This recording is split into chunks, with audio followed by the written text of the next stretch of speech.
এইভাবে একবার মশালা চিকেন কিমা বানিয়ে বাড়িতে সবাইকে চমকে দিন। প্রথমে কড়াইতে দিয়ে দিয়েছি সর্ষের তেল, তারপরে দিয়ে দিলাম সর্ষের তেলটা একটু গরম হলে বেশ খানিকটা পেঁয়াজ কুচি কিন্তু একটু বেশি পরিমাণে দিতে হবে। আর দিয়েছি রসুন কুচি। পেঁয়াজ এখানে আমি 2 থেকে 3টে বড় সাইজের পেঁয়াজ কুচি দিয়ে দিয়েছি। আর রসুন একটা বড় কোয়া দেখে, মানে একটা গোটা রসুন কিন্তু আপনাকে এখানে দিতে হবে। তারপরে দিয়ে দিয়েছি নুনটা দেওয়ার পরে ভালো করে নাড়াচাড়া করে নেব। আর পেঁয়াজগুলো যাতে নরম হয়ে যায় সেই জন্য নুনটা দেওয়া। তারপরে দিয়ে দিলাম টমেটো এখানে আমি একটা বড় সাইজের দিয়ে দিয়েছি। এরপরে চিকেনগুলোকে ভালো করে কিমার সাইজ করে নিয়েছি, মানে একদম ছোট ছোট করে কেটে নিয়েছি। এরপরে দিয়ে দিলাম হলুদ গুঁড়ো। পরিমাণ মতো হলুদ গুঁড়ো দেওয়া হয়ে গেছে। দিয়ে দিচ্ছি সামান্য পরিমাণে লঙ্কার গুঁড়ো আর জিরে গুঁড়ো। লঙ্কার গুঁড়ো 1 চামচ, জিরে গুঁড়ো 1 চামচ দিয়েছি। হলুদ গুঁড়োটা 1 চামচের একটু বেশি দিয়েছি। আপনারা চাইলে ধনে গুঁড়ো অ্যাড করতে পারেন, কিন্তু ধনেটা আমার এখানে ঠিক ভালো লাগে না, তাই ধনে গুঁড়োটা আমি অ্যাড করিনি।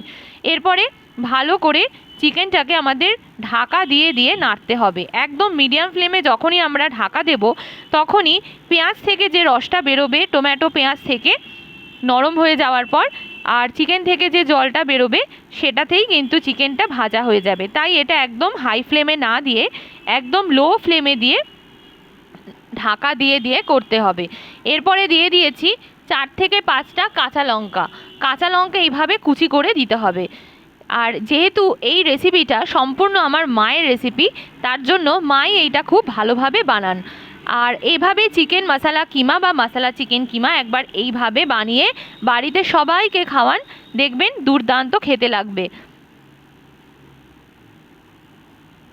ঝালের জন্য এখানে আমি 4 থেকে 5টা কাঁচা লঙ্কা দিয়েছি। আপনারা যে যার মতো মনে হবে, যে যতটা পরিমাণে ঝাল খেতে পারেন সে ততটাই খাবেন।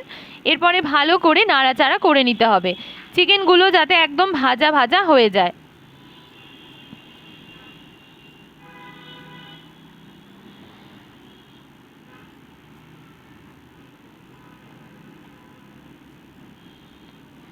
চিকেনগুলো আমার আরও নরম হয়ে যাবে, তার জন্য আমাকে আবার এখানে 5 থেকে 6 মিনিট মতো ঢেকে রাখতে হবে। যত আমি এটা ঢেকে রাখবো তত সুন্দর কালার আসবে আর খুব সুন্দরভাবে তেল বেরোবে।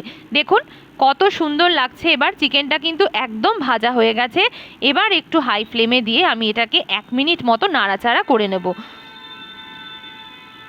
শেষের 1 মিনিট একটু হাই ফ্লেমে দিয়ে নাড়াচাড়া করে নিয়ে একদম নামানোর আগে ধনেপাতা কুচি দিয়ে পরিবেশন করুন মশালা চিকেন কিমার এই দুর্দান্ত রেসিপি।